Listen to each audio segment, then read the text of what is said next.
On this edition of Good Day DePaul, Election Day 2024, DePaul reacts. A major new facility at DePaul is showcased on election night.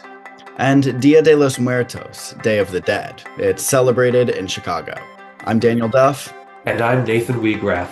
And this is Good Day DePaul.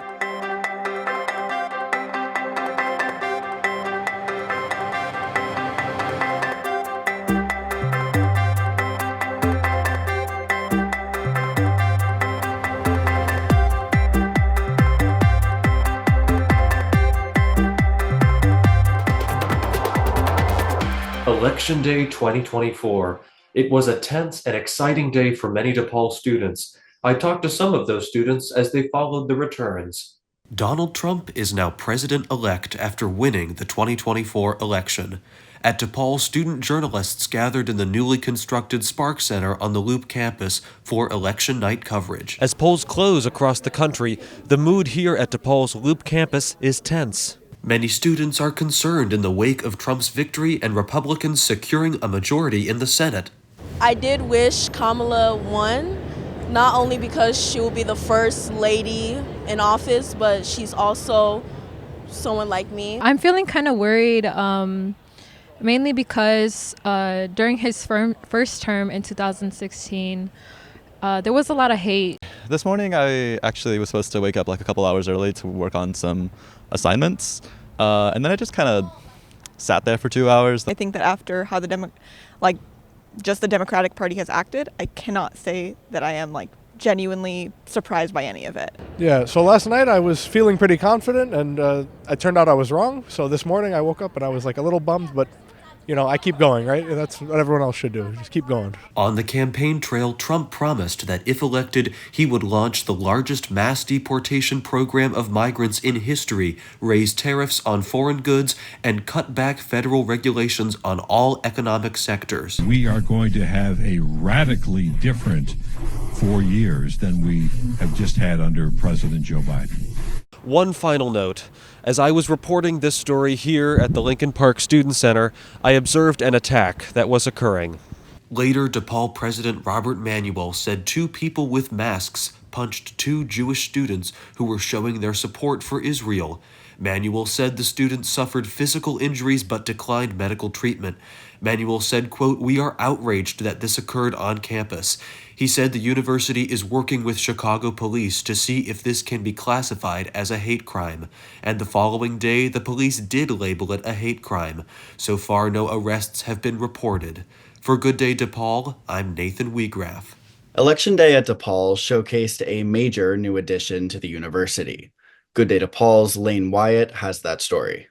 DePaul University's news media outlets are here tonight in the Spark Center for what is set to be a very eventful evening. The Spark Center is located on the Loop campus in the DePaul Center on 1 East Jackson on the 8th floor. The room has rows of chairs as well as an elevated space in the back of the room. The room is created for nights like this, the 2024 election. Its large screen is capable of projecting multiple images at once. In this case, live broadcast of the voting results. Tonight it was used by about 35 people, both student journalists and professors alike, with the lecture hall becoming a real newsroom. Martha Irvin, the faculty advisor to the DePaulia, says her students are getting invaluable experience. Then the opportunity came to report here from the Spark Center with other student journalists and to have a real kind of newsroom feel that's very busy, and they jumped at the chance to come here. And I think it's fantastic to see how much journalists grow with every story that they do. I'm really proud of them.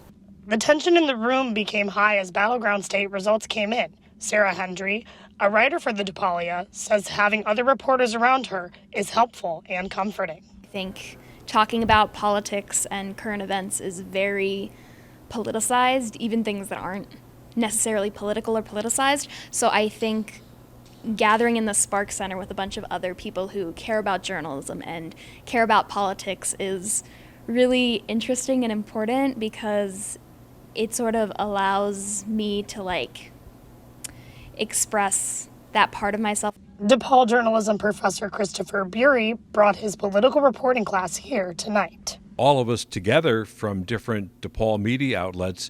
And to me, it really does recreate the sense of election night in a professional newsroom. I think it replicates the professional world. I think the whole notion of screaming newsrooms, I saw some of that, many years ago. But as the technology has improved and we don't have to rely so much on phone calls and editors screaming, and we can all look at information feeds on our computers and on our monitors, I think this resembles a modern newsroom more than something out of an old movie. Some of the students here tonight are from some of the most important battleground states. Ellie Shelton, a reporter for 14 East, is aware of the challenge she faces to stay neutral. As somebody who obviously is following the news so much, you have this expectation that things are going to be one way, and right now they're not necessarily going the way I thought they were. So I think it's balancing right now a lot of emotions and figuring out how to continue reporting while also registering the fact that things might not lay in the favor that I thought they were. The Spark Center, a new and important facility at DePaul, a place where important events like tonight's election come alive. For Good Day DePaul, I'm Lane Wyatt. At Elmhurst University in the western suburbs, officials say 2 students have tuberculosis. No word yet on their condition or how they contracted the illness. It's called Dia de los Muertos, or Day of the Dead, and as I found out, it's one of the biggest days of the year for Chicago's Latinx community. Each year, Chicago's Pilsen neighborhood comes alive, both figuratively and literally, to celebrate the Mexican holiday Dia de los Muertos, or Day of the Dead. As the legend goes, this time of the year is when the veil between the physical and the spiritual world is at its thinnest. In an attempt to reconnect with loved ones like ancestors or even pets who have passed on, those celebrating the holiday construct symbolic altars, or ofrendas, to honor their loved ones' spirits. The story is that the spirits are meant to recognize their ofrenda and pay a visit to their friends and family. But as the branch manager of the Pilsen Chicago Public Library, Daylily Alvarez, explains, it also just acts as a chance to remind ourselves of those we've lost and to celebrate their lives with the community.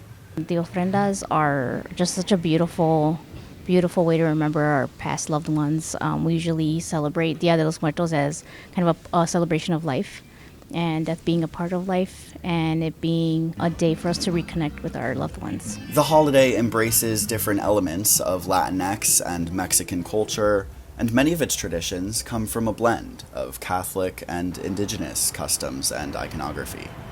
From statues of the Virgin Mary to traditional Aztec dances, Dia de los Muertos aims to be as inclusive as possible. This does date back even to like pre-Columbian or pre-contact. And so it's a tradition just been passed on. And so like now in present day, I think more and more people are celebrating it just because they feel as though it's kind of the happy side of losing someone, because you get to remember them and celebrate their lives.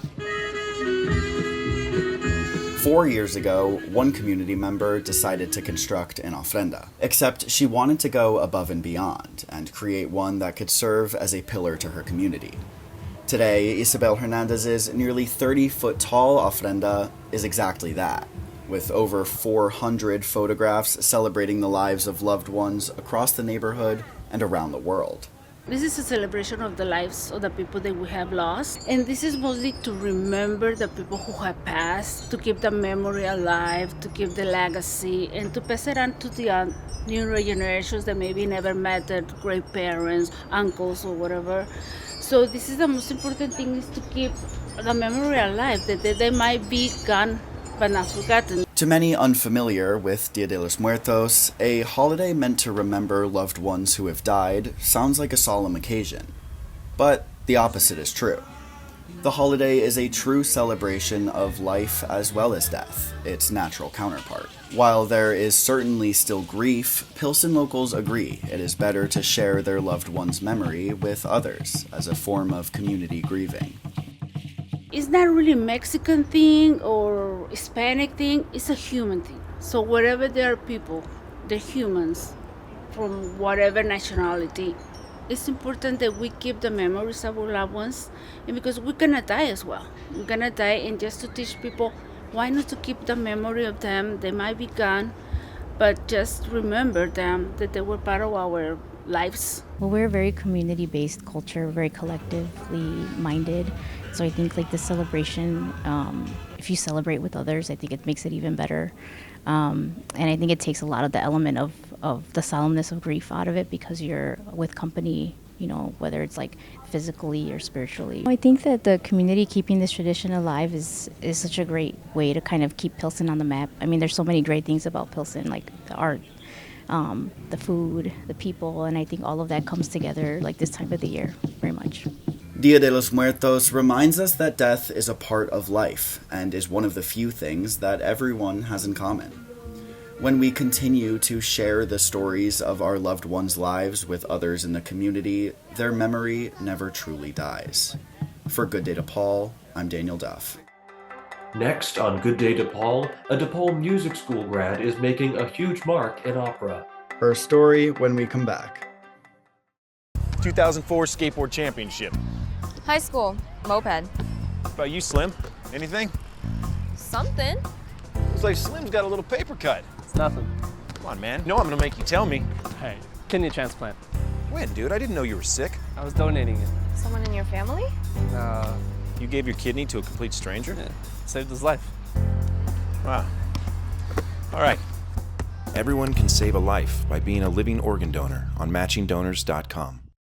The DePaul School of Music turns out accomplished music students every year, but one in particular is excelling in opera. Good Day DePaul's Morgan Kirsch has the story. World-renowned opera star and DePaul Music School grad Janai Brugger made her professional debut at the Chicago Opera Theater in 2006.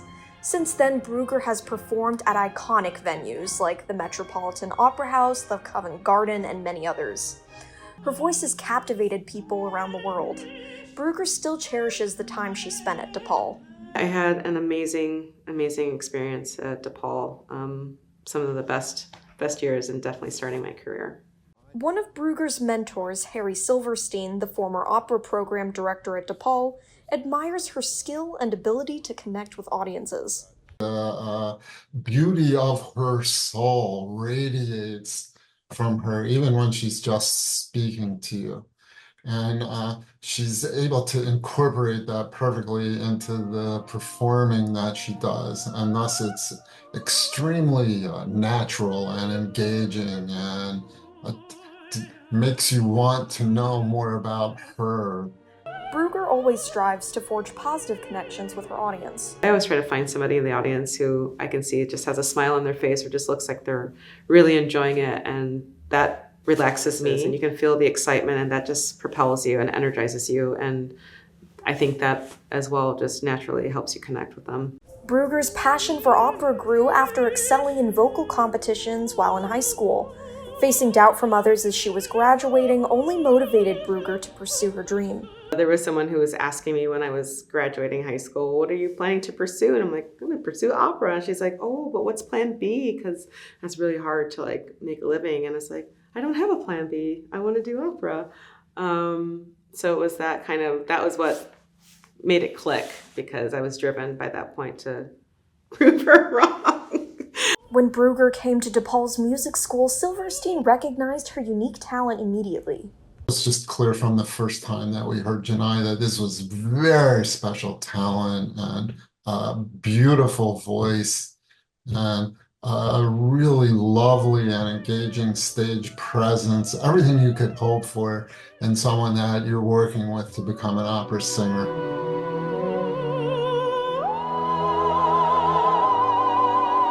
For Brugger, dealing with both her career and motherhood is not without its challenges. My career and becoming a mother happened literally at the same time. I found out I was pregnant during the finals of Operalia in Beijing.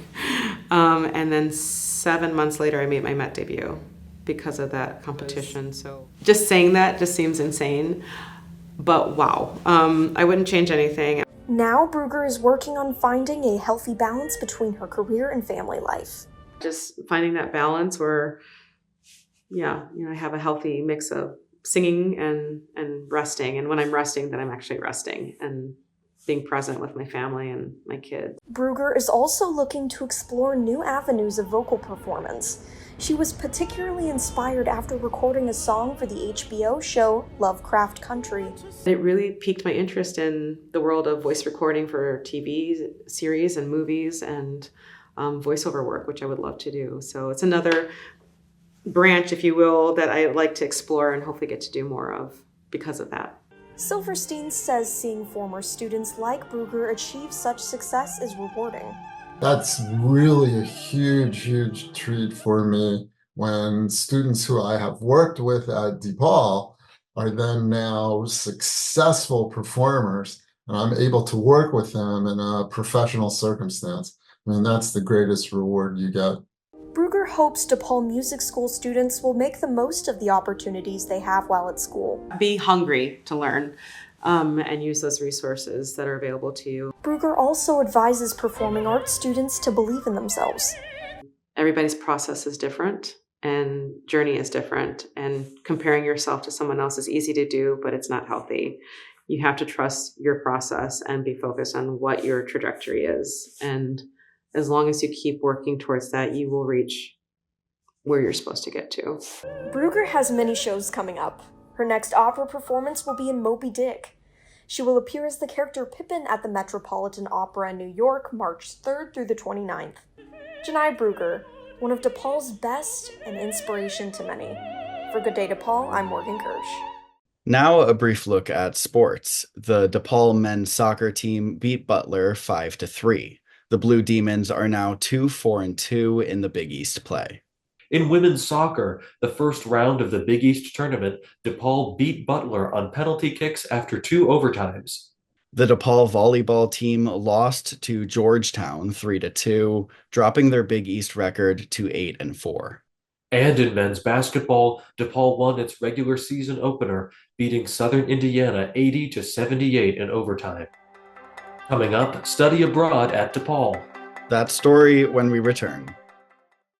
I think we should split. Split up? Why? I want to meet new people. People who need me. Meet new people? You're my left kidney. You only need one of me, man. And you have 2. There are plenty of people out there who are dying because they don't have one. Really? You'll be giving the gift of life. I could be a hero. Yeah. It's all win-win up here, buddy. Why don't you go and save a life, pal? You're doing the right thing. Study abroad. For many DePaul students, it's a major part of their college experience. Good Day DePaul's Joseph Francis has the details. Students who want to take their education outside of the Lincoln Park campus should head to the Schmidt Academic Center, also known as the SAC, and up to the 4th floor to the Study Abroad office if they plan to study internationally. DePaul student Abby Holges shares her experience. So I studied abroad in Cadiz, Spain, and my trip was from atoms to ecosystems. And I was only there for about like 2.5 weeks. It was just like the program that happened over summer. And basically, we took a course in the spring quarter that was geared towards like what we were going to be doing in the summertime. And we basically just carried out a research experiment. So me and my group members, we did a study on how heavy metals affect seed germination.